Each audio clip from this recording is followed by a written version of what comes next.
Good morning all of you. कैसे हैं आप लोग? I hope you all will be fine. And now आज का जो हमारा टॉपिक है बेटा, हम क्लास 10th सोशल साइंस की बुक से चैप्टर नंबर 2 का पार्ट 3 लेकर प्रेजेंट हुए हैं यहाँ पर। और आज जो हम स्टडी करने वाले हैं वो है सिस्टम्स ऑफ फार्मिंग, यानी खेती की प्रणाली कि क्या क्या फार्मिंग के सिस्टम्स हो सकते हैं। And this is the chapter number 2 resources of India second. And आज का ये हमारा टॉपिक जो है ये पार्ट 3 है इस चैप्टर का, और दोनों पार्ट्स की लिंक मैंने डिस्क्रिप्शन में दे दिया है। आप वहां से चाहें तो वहां से आप पिछले दोनों पार्ट के वीडियोस देख सकते हैं। Now today we are going to study about systems of farming and there are 5 types of systems of farming. First individual farming, and second collective farming, third cooperative farming, fourth government farming, and fifth capitalistic farming. And हम इसको one by one detailing करेंगे, ठीक है। Individual farming, very first हम देखें कि individual farming का मतलब क्या होता है। सबसे पहले आप ये समझें, इंडिविजुअल का मतलब सिंगल व्यक्ति, व्यक्तिगत हम इसको कह सकते हैं, ठीक है। तो आपके बुक के पेज नंबर 24 पर ये टॉपिक स्टार्ट होता है, और यहां पर देखिए सबसे पहले इंट्रोडक्शन है। इंट्रोडक्शन में बता देता हूं, the system of farming can be classified on the basis of the methods of agriculture applied and the ownership of land, ठीक है। कि लैंड की ऑनरशिप के अकॉर्डिंग हम सिस्टम्स को डिफाइन कर रहे हैं, ठीक है। एग्रीकल्चर के मेथड्स के अकॉर्डिंग हम सिस्टम को डिफाइन कर रहे हैं। And now thus it is based on the economic and social activities and called system of farming, कि यहां पर इकोनॉमिकली एंड सोशली दोनों ही एक्टिविटी इंक्लूड होती हैं, ठीक है। कि ये नहीं कि हमने इकोनॉमिकली हमने अपने आप को स्ट्रॉन्ग कर लिया, ठीक है, और सोशली हमने यहां पर लोगों को कलेक्ट नहीं किया, ठीक है, तो वहां पर सिर्फ इंडिविजुअल फार्मिंग रह जाएगी। लेकिन जब हम सिस्टम्स ऑफ फार्मिंग की बात करते हैं तो वहां पर इकोनॉमिकली एंड सोशली दोनों ही चीजों को शामिल किया गया है, ठीक है, और उनको साथ में मिलाकर सिस्टम्स ऑफ फार्मिंग कहा गया है। There are mainly 5 types of system of farming which can be divided on the basis of ownership and nature of work, कि बेसिकली ये जो डिवाइडेशन है सिस्टम्स ऑफ फार्मिंग का, ये ownership and nature of work पर है, ठीक है। ऑनरशिप यानी मालिकाना हक पर, एंड नेचर ऑफ वर्क यानी कार्य करने की प्रकृति पर, कि कैसे कार्य किया जा रहा है। यहां पर वेरी फर्स्ट आप देखेंगे यहां पर इंडिविजुअल फार्मिंग, ठीक। पेज नंबर 24 पर आप देखें, फर्स्ट नंबर पर है इंडिविजुअल फार्मिंग। यहां पर है कि in this type of farming the farmers is the owner of the land, he enjoy the right to work on it and in the field he perform all the activities in his own way, ठीक है। इन्होंने बोला कि in this type of farming the farmer is the owner of the land, कि जो किसान है यहां पर वही ओनर है, ठीक है। जिसकी जमीन है वही उसका ओनर है, और वही सारी टाइप की एक्टिविटीज उस फार्म पे करता है, ठीक है। लाइक पैसे लगाना, लेबर्स लगाना, और जो भी कर सकता है वो अपने तरीके से करता है। And now the farmer takes all the decision himself regarding farming, और यहां पर एक फार्मर ही सारे डिसीजंस लेता है फार्मिंग के रिगार्डिंग, कि उसको क्या करना है अपनी खेती को अच्छा करने के लिए, ठीक है। यानी अकेला ओनर है इस फील्ड का, वो चाहे जैसा कर सकता है। इसको हम इंडिविजुअल फार्मिंग कहते हैं। Now the second collective farming. Collective यानी कलेक्ट होना, समूह में आना, ठीक है। अब यहां पर हम एक दूसरे चरण पर पहुंच रहे हैं फार्मिंग की, ठीक है। कलेक्टिव फार्मिंग का मतलब क्या होता है? In the system of farming land, livestock and other resources of all the members are kept under a society, ठीक है। एक सोसाइटी के अंदर में बहुत सारे लोग जो हैं वो अपने लैंड को, अपने लाइव स्टॉक को, ठीक है, लाइव स्टॉक का मतलब बेटा पशुधन, ठीक है, कि पशु जो उनके काम में आते हैं फार्मिंग में, तो उनको वो सब कहां पर रखते हैं बेटा? एक सोसाइटी के अंडर में उनके हैंड ओवर कर दिया जाता है इसमें। And now all the member of the society work on the farm of directed by managing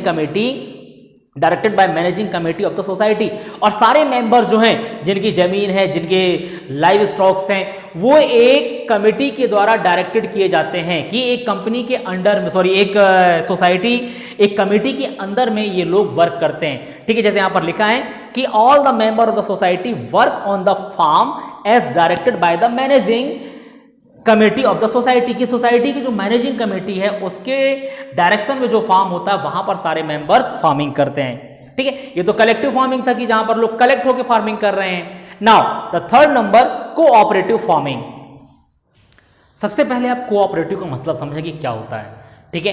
cooperation यानी सहकारी, यानी साथ में मिलकर काम करने की जो प्रोसेस है वो कोऑपरेटिव कहलाती है। देखिए इस पर लिखा क्या है कि under the system of farming all the agriculture activities and holding of farmers collectively and voluntary are united with each other but farmers right of ownership on the land remain secured. ठीक है, अब यहां पर इन्होंने बोला कि under the system all the agriculture activities and holding of farmers, ठीक है, कि सारी एक्टिविटीज जो है एग्रीकल्चर की और जो फार्मर्स हैं, ठीक है, वो collective and voluntary are united, कि वो एक साथ यूनाइटेड होते हैं, ठीक है, सामूहिक रूप से इकट्ठे होते हैं, वो अपनी इच्छा के अनुसार इकट्ठे होंगे, ठीक है। और इसके बाद लिखा है कि उनकी वॉलंटरी जो लिखा है बेटा कि ऐच्छिक यानी इच्छा के अनुसार वो एक साथ कलेक्ट होंगे and but farmers right of ownership on the land remain secure, लेकिन फार्मर की जो ऑनरशिप है लैंड के ऊपर, जमीन के ऊपर जो ऑनरशिप है वो सिक्योर्ड रहती है। ये नहीं है बेटा कि भैया सब लोग एक साथ मिलकर काम कर रहे हैं और सारा प्रॉफिट सब में बराबर बराबर बांट दिया गया, नहीं, जिसकी जितनी ऑनरशिप है उस हिसाब से उनको प्रॉफिट का शेयर दिया जाता है, यानी लैंड पर जो ऑनरशिप है फार्मर की वो सिक्योर्ड है। And now all the farmers collect their land labour and capital and cultivate collectively in the form of a unit, कि ये लोग सब अपने कैपिटल को, यानी कैपिटल का मतलब पूंजी होता है धन पैसा, ठीक है, फार्मर्स जो हैं अपने कैपिटल को, लेबर्स को, ठीक है, एंड लाइव स्टॉक को, जो भी है, ठीक है, उनको सब कलेक्ट करते हैं and collectively in the form of a unit, और एक यूनिट की तरह वर्क करते हैं। Now all the functions are done under the direction of elected committee, ठीक है, और ये सारे के सारे वर्कर्स जो हैं, सारे के सारे जो फार्मर्स हैं, ठीक है, विथ लेबर्स, वो एक कमेटी के अंडर पे वर्क करते हैं जो कि इलेक्टेड कमेटी होती है, लोगों के द्वारा चुनी जाती है, ठीक है। Now the profit is distribute among the members in the proportion of their holdings and wages. There are 4 type of cooperative farming. अब मैंने जैसा पहले बताया कि जो प्रॉफिट है, ठीक है, वो ऐसा नहीं कि प्रॉफिट हुआ तो सब में बराबर बराबर बांट दिया गया, नहीं, प्रॉफिट को शेयरिंग के हिसाब से डिस्ट्रीब्यूट किया जाता है कि जिसने जितना पैसा लगाया है, जिसकी जितनी ज्यादा जमीन है, जिसके जितने ज्यादा लेबर्स हैं, ठीक है, उस हिसाब से प्रॉफिट का शेयर जो है वो डिस्ट्रीब्यूट किया जाता है। एंड नाउ यहां पर आपको बताया कि there are 4 types of cooperative farming. ये 4 टाइप्स मैंने लिखे हुए हैं, यदि समझ में नहीं आ रहे होंगे तो मैं बोल के बता देता हूं। Very first cooperative super farming, ठीक है, सुपर यानी बहुत अच्छी फार्मिंग अपन इसको कह सकते हैं। Now the government joint farming, जब कोऑपरेटिव फार्मिंग में गवर्नमेंट का इन्वॉल्यूशन होता है तो हम उसको गवर्नमेंट ज्वाइंट फार्मिंग कह देते हैं। एंड नाउ कोऑपरेटिव काश्तकारी फार्मिंग, काश्तकारी फार्मिंग का मतलब लेबर्स के साथ जब वर्क किया जाता है तो वो काश्तकारी फार्मिंग कहलाती है। And now the next cooperative collective farming, यानी सारे लोग अपनी इच्छा से कलेक्ट होकर जब फार्मिंग करते हैं एक यूनिट की तरह, तो उसको हम कोऑपरेटिव कलेक्टिव फार्मिंग कहते हैं। And now the next government farming. अब गवर्नमेंट फार्मिंग का मतलब देखिए क्या है कि सीधा सीधा यहां पर जो ऑनरशिप है वो गवर्नमेंट के पास होगी, इसलिए हमने इसको गवर्नमेंट फार्मिंग कहा है। लिखा है यहां पर कि in this system the government officers manage all the activities of form, कि इसमें क्या होता है बेटा कि फॉर्म जो है, जमीन जो है वो गवर्नमेंट की रहेगी और सारी एक्टिविटीज गवर्नमेंट के ऑफिसर्स परफॉर्म करते हैं यहां पर, ठीक है। Now work on the farm is done by the labours on monthly और वीकली वेजेस, और यहां पर इस फॉर्म पर जो वर्क किया जाता है वो कुछ लेबर्स के माध्यम से किया जाता है। वो लेबर्स जो होते हैं या तो वो वीकली वेजेस पर होते हैं या मंथली वेजेस पर होते हैं। वेजेस का मतलब बेटा उनकी मजदूरी, ठीक है, उनको जो पैसा दिया जाता है या तो वीकली दिया जाता है या मंथली दिया जाता है। And now in this system land and capital is provided by the government, कि इस सिस्टम पर नाम ही लिखा कि गवर्नमेंट फार्मिंग है, तो लैंड है, कैपिटल है, वो गवर्नमेंट प्रोवाइड कराती है। And now research institution work under this system, और जो गवर्नमेंट के रिसर्च इंस्टीट्यूशन है, ठीक है, यानी रिसर्च करने वाले एग्रीकल्चर पर नई नई रिसर्च करने वाली जो इंस्टीट्यूशन है वो इसी के अंडर पे वर्क करती है। एंड नाउ द लास्ट आज का जो टॉपिक है इसमें कैपिटलिस्टिक फार्मिंग। कैपिटलिस्टिक फार्मिंग का मतलब बेटा पूंजीवादी खेती, यानी पूंजी लगाकर खेती करना, कि हमने पूंजी लगा दी, खेती कोई और कर रहा है। जैसे आज आप देखें तो अधिया वाला सिस्टम चलता है, ठीक है, शेयरिंग वाला सिस्टम, कि भैया हमने पैसे लगा दिया, खेती कोई और करेगा और जो प्रॉफिट होगा, ठीक है, जो भी प्रोडक्शन होगा उसको आपस में बांट लिया जाएगा, ठीक। तो देखिए कैपिटलिस्टिक फार्मिंग पर लिखा क्या है कि under the system of farming the land owner invest capital for farming, जो लैंड ओनर है वो फार्मिंग के लिए कैपिटल इन्वेस्ट कर रहा है, पैसा दे रहा है। And now the management of farms is done by the realised manager.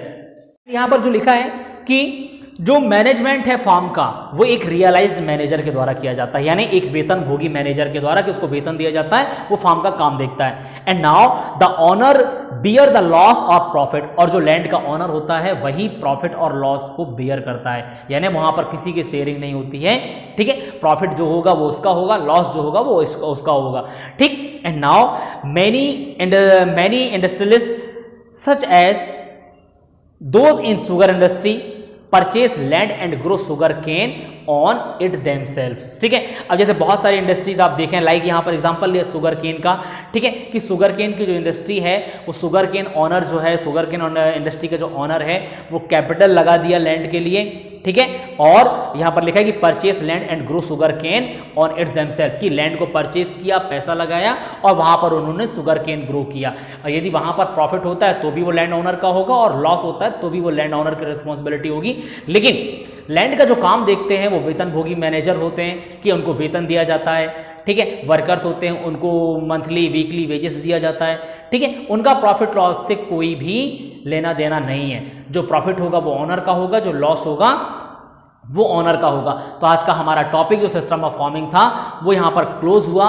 Next class में हम contribution of government agencies in agriculture development को लेकर हाजिर होंगे, और यहाँ पर हम green revolution, white revolution, yellow revolution, ठीक है, डिफरेंट टाइप के जो एग्रीकल्चर रेवोल्यूशन है, ब्लू रेवोल्यूशन, पिंक रेवोल्यूशन, इनके बारे में हम डिस्कशन करेंगे।